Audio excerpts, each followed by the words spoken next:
Hello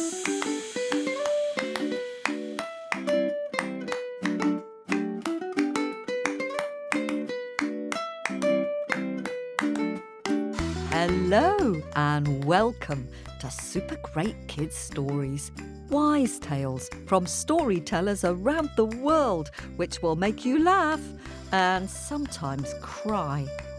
Recommended for ages 5 to 105. I'm Kim and I love stories. Today we have a witchy story from Finland, told by storyteller new to Super Great Kids Stories, Sarah Liisa Wilkinson. How are you, Super Great Story fans? I hope you're enjoying the summer if you're in the northern part of the world and winter if you're in the south. I'm happy because we've been planning our Super Great Live show in London, where we'll be celebrating our 5th birthday and the publication of our Super Great book.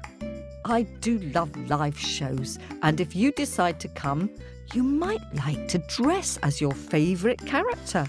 Anansi, Baba Yaga, even the ghost of the bloody finger.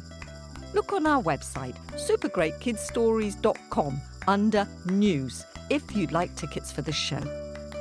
Another reason to be cheerful is that we have a funny story this week, told by Sarah Liisa Wilkinson. Sarah Liisa lives in the UK and her mum is from Finland, so she grew up speaking Finnish and going to Finland for the holidays. If you'd like to know more about her work, then go to our website, supergreatkidsstories.com, and click on the link Storytellers Here. Just before we hear from Sarah Liisa, I have a little question for you. While we have a quick word with the grown-ups. Which is your favourite Super Great Kids Stories character and why? Is it Baba Yaga, Brer Rabbit, the Snake King, Snow Wolf, or another character? Have a little think. Ready? Off you go.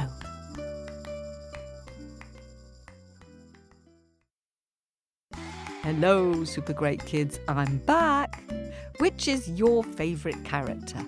Did you decide? Mine is probably Baba Yaga because she's terrifically scary and likes munching on children for breakfast, but also sometimes she's rather surprisingly kind and can be helpful. And I like the fact that she's very tall. I also like the grandmother in the Owl Girls because she's a good witch and can fly and turn herself into an owl. Now, it's time for this week's story. A quick word of warning. This funny story is a little bit windy and mentions the word fart a few times. Let's give a very warm welcome to Sarah Liisa Wilkinson. Hello, Super Great Kids. My name is Sarah Liisa and I am a storyteller. I live in London. And right now I am at the Stealing Thunder Storytelling Festival in the Lake District for a midsummer party, and it is wonderful. And this is a story from Finland. In the middle of a Finnish pine forest, there was a young man, standing with his arms tightly wrapped around the trunk of a tree, his face all smushed up against the bark, and a great big smile splitting his cheeks.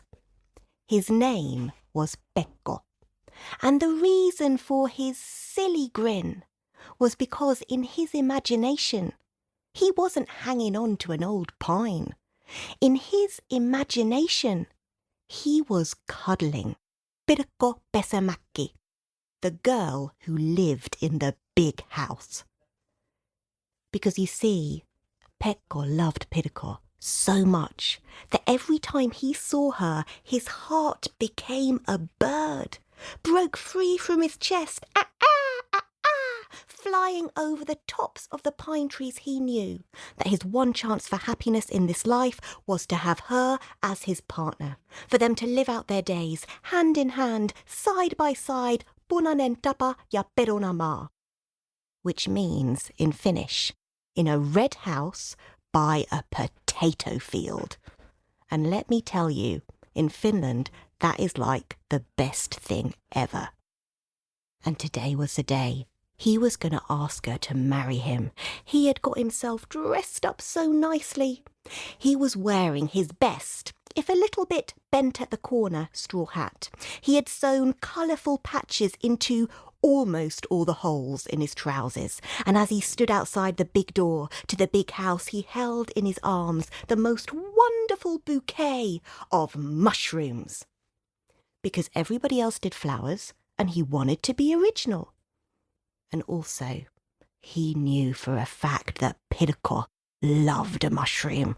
When they met each other mushroom picking in the forest, he was always amazed at the skill she showed. And he loved to see her face when she got a really good one and she started gobbling it down, making these little grunting noises like a lovely pig. She was gorgeous. And with that image fresh in his mind, he knocked upon the door. But when the big door opened, it was not his Pirkko standing there. It was her father. Petri! And Petri looked down at Pekko, at the hat, at the patches on his trousers, at the mushrooms, and he wrinkled up his nose like he'd smelt something pooey. And Pekko tried to tell him, how much he loved his daughter, how when he saw her his heart became a bird, but Petri wasn't interested. And he said that his Pirkko was a precious gem.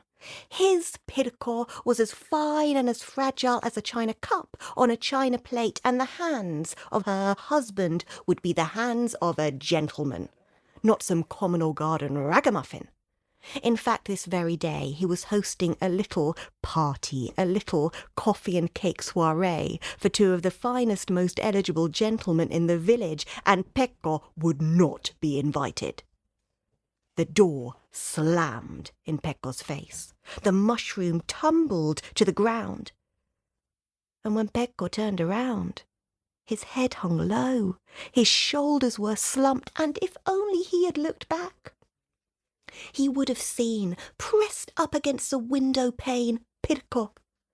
2 tears sliding down her cheeks, 1 for him and 1 for the mushrooms. But he didn't look back.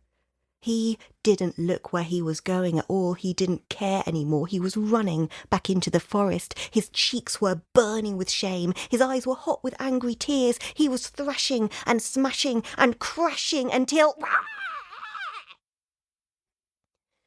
Now that was actually in the original Finnish, so I will translate it for you.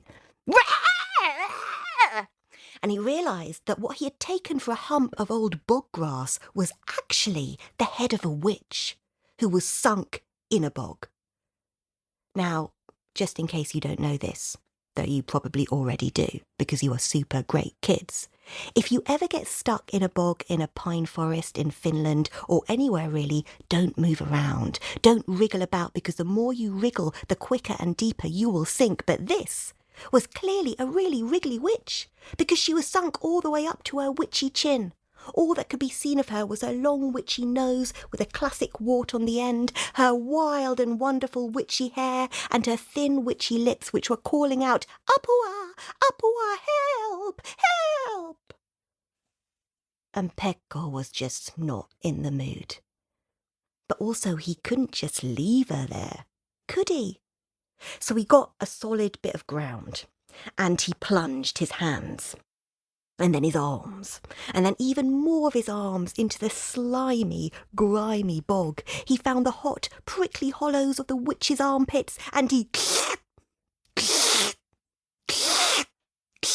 She came out wriggling and dribbling, and... She splattered out in front of him. But she was so happy to be free.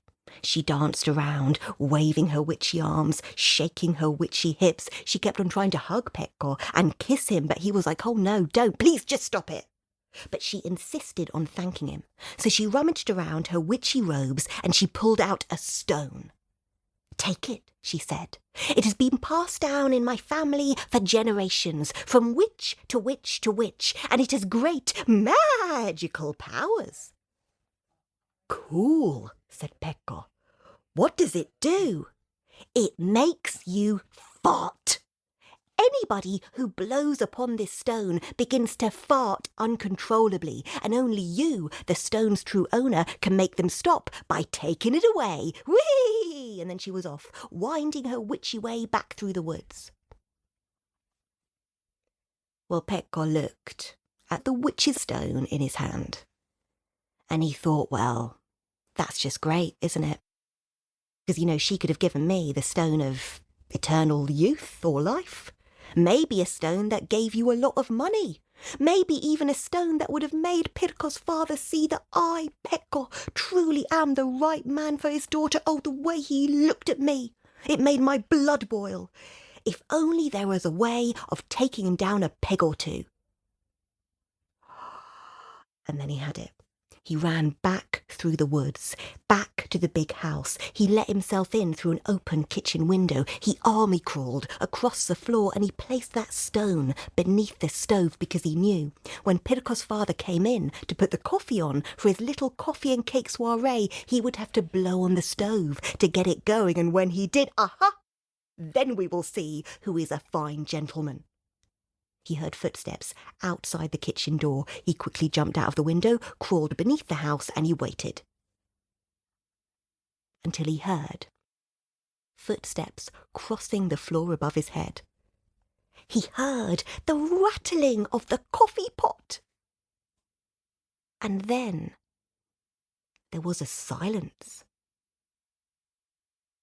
that was shattered by the sound of a muffled explosion that was so powerful it made the teeth in his cheeks chatter. And he couldn't help it. He had to take a look, and so he crawled out from beneath the house. He peered over the window. But it wasn't Pirkko's father standing there in the kitchen. It was Pirkko, looking really surprised. And Pekko was about to jump in, get rid of the stone, when she let go a second fart that was so loud that cows in fields miles away mooed back at her, that tugboats upon the ocean sounded their horns in response. And again Pekko was about to go in, rescue his beloved, when the kitchen door opened, and in came Pirkko's father with fine and eligible gentleman number 1 on one side and fine and eligible gentleman number 2 on the other, and he said, "Ah, my darling, there you are. Gentlemen, allow me to introduce to you my lovely daughter." And poor Pirkko, she really did her best. And she turned her back, which was a terrible idea, but it was out of her control, and she let go a third fart that was so explosive it splattered the men against the wall. And then there was a bit of an awkward silence. And at the window, Pekko couldn't keep his eyes off Pirkko's face. Oh, when he saw her little nose begin to shiver, he saw her bottom lip begin to quiver, and then she laughed. She laughed so hard it made her fart even more, and the 2 fine gentlemen got to their feet, made their excuses, and got out of there. And Pirkko's father looked at his daughter, laughing and farting merrily away, and he started to cry. He said, "They'll tell everyone in the village who's going to want to marry you now." And she tried to reassure him, saying, "Come on, Dad, it's just a bit of wind." But every time she moved towards him, she farted. And every time she farted, she laughed. And every time she farted and laughed, he would cry. And suddenly Pekko realised this was his moment. He ran to the door, he hammered upon it, and when Pirkko's father answered, tears still rolling down his cheeks, he said, "Sir, you sent me away once before, but I'm here to tell you again, I love your daughter. I want to marry her." "Do you promise?" said Pirkko's father, grabbing on to Pekko's hand. "And if I promise to give you half my wealth, half my land, you won't take it back, whatever happens?" "Done." And so Pekko went into the kitchen, and he took in the sight of Pirkko trumping merrily away. and his heart, ah, ah, ah, ah. And then he went over to her and he took her in his arms. And then he got rid of the stone and she had a little bit of peace. And so they were married. They lived out their days hand in hand, side by side, and with the money and the land they got from Pirkko's father, they were able to build together a red house by a potato field. And it was the best thing ever.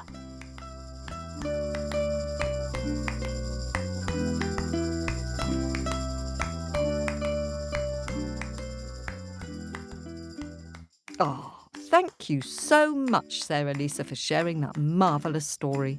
I'm so pleased that Pekko got to marry his love in the end. I really liked that story because it made me laugh a lot. We've been looking at trickster tales recently. Do you think that was a trickster tale? I think maybe it wasn't a trickster story because it's a story with a trick in it rather than about a character who's always going around playing tricks on his or her friends, like a Nancy or Brer Rabbit.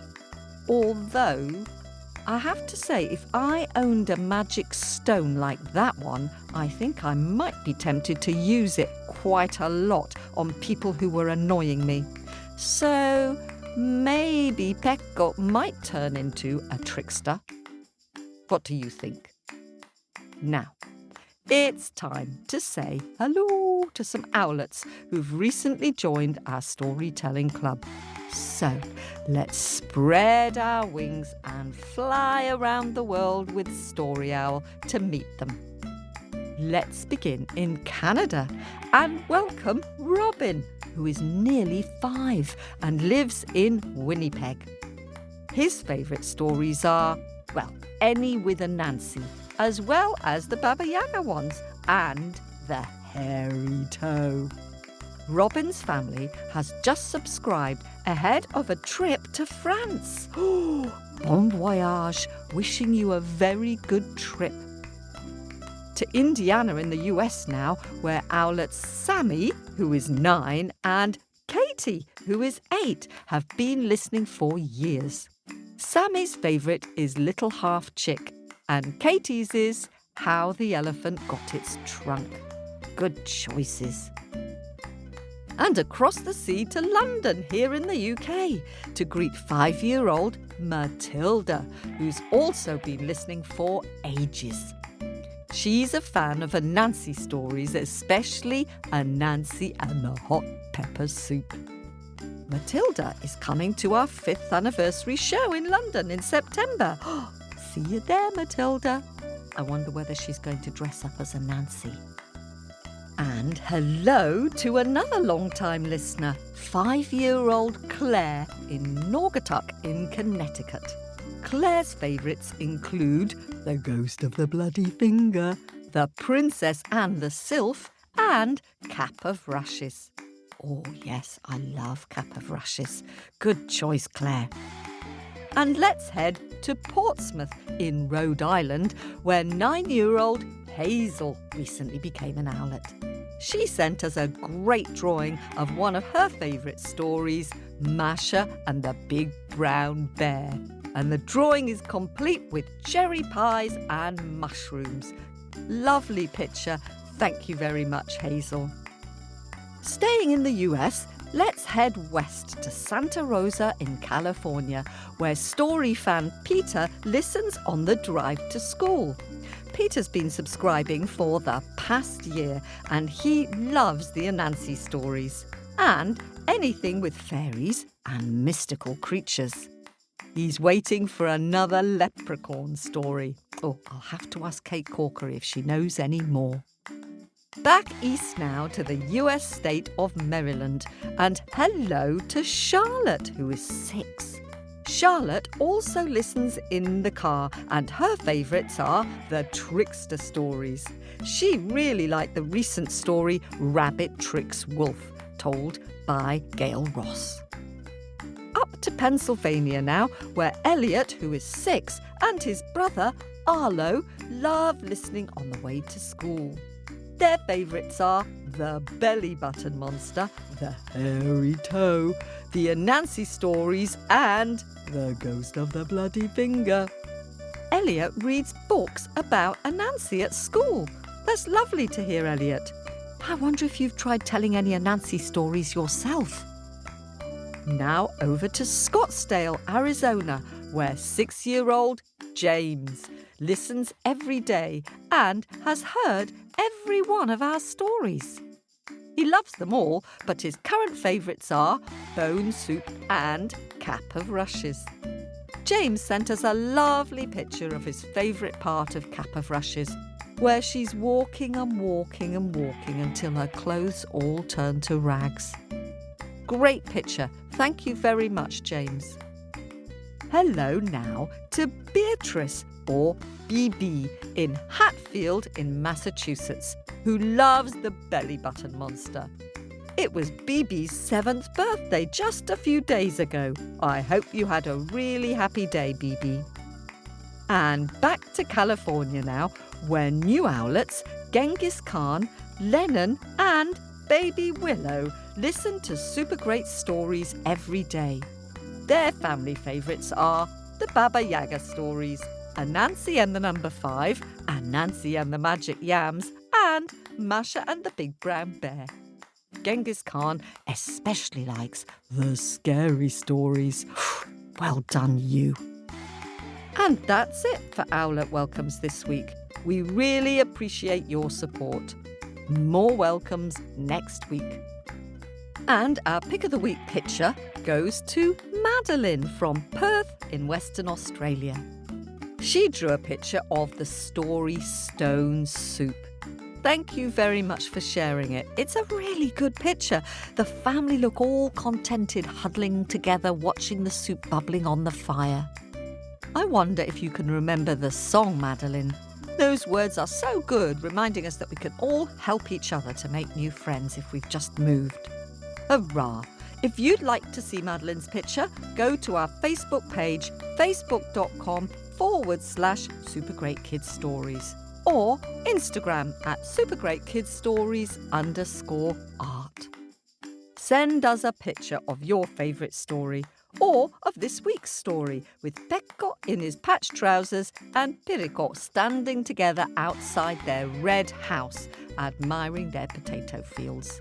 And you might even get a mention on the podcast as the artist who drew Picture of the Week. Send them to facebook.com/supergreatkidsstories or to our website supergreatkidsstories.com, and Story Owl will reply to you. And thanks to all of you who are subscribing to our podcast. We really appreciate those of you who feel you can support us on Apple or on Patreon. It helps us to pay our storytellers, and it gives you access to all the super great scary stories. And depending on your level of subscription, you get over 50 bonus stories too. Plus, you'll get access to our Super Great Kids Stories Express, which cuts straight to the story. Great for listening to stories back to back. Visit our website for more details, supergreatkidsstories.com. That's it for now. Remember, if you pre-order our Super Great book before September the 11th, you'll get a discount. You'll find the link in the news section on our website. Thank you for your support. Keep telling your stories and singing your songs. Have a happy week. This podcast was produced by Kim Normanton and David Smith at Wardour Studios in fabulous Fitzrovia in London.